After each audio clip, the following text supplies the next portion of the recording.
In September of 2015, Tobey Maguire appeared on Jimmy Kimmel to discuss his role as chess grandmaster Bobby Fischer in the film Pawn Sacrifice. The interview was a typical promo gig until the conversation shifted here.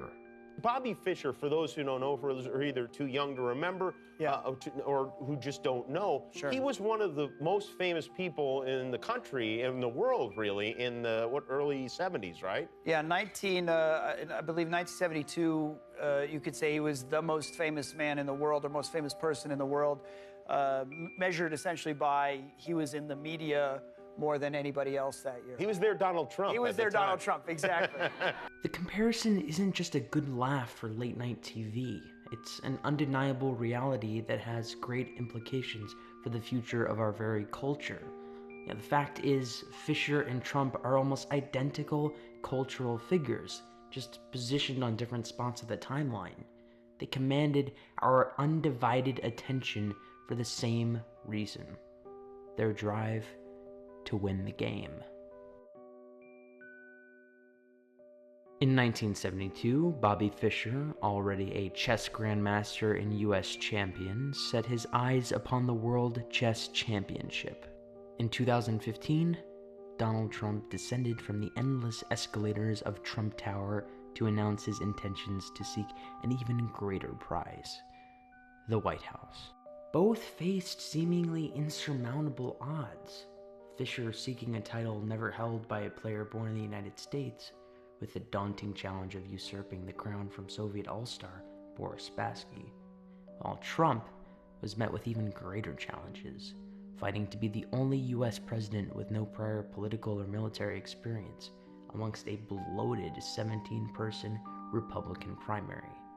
Not to mention the looming frontrunner, Hillary Clinton, also on the rise. However, Fischer and Trump weren't daunted by their odds, they were emboldened by them. Fischer plowed through the USSR versus the rest of the world tournament in 1970 and soon became a media fixture in the United States. A boy from Brooklyn aiming to take on the entire Soviet Union at the height of the Cold War.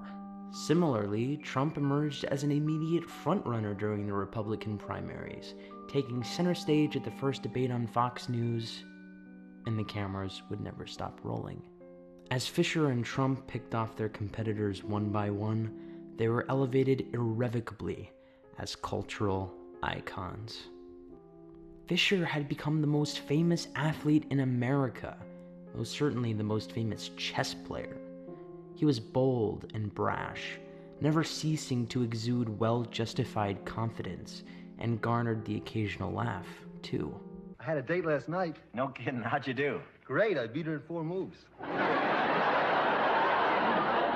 Likewise, practically every news outlet in the country had their eyes on Trump by the time primary voting began. While his campaign was often dubbed as a joke by political pundits, Trump never wavered in his assertions. But the press wasn't always good, either. Fischer was an unabashed anti-Semite, never failing to vocalize his relentless criticism of the Jews. Similarly, Trump also found himself at the forefront of controversy. His campaign announcement was deemed racist in its characterization of illegal immigrants. They're bringing drugs, they're bringing crime, they're rapists, and some, I assume, are good people. Yet, nearly half of the country found his claims to be entirely accurate. Much later, Trump would find himself deemed a sexist and ripe for accusations of sexual assault for what he called locker room talk, as a leaked video showed him proclaiming his ability to grab him by the... Nevertheless, we couldn't stop watching, and they couldn't stop winning.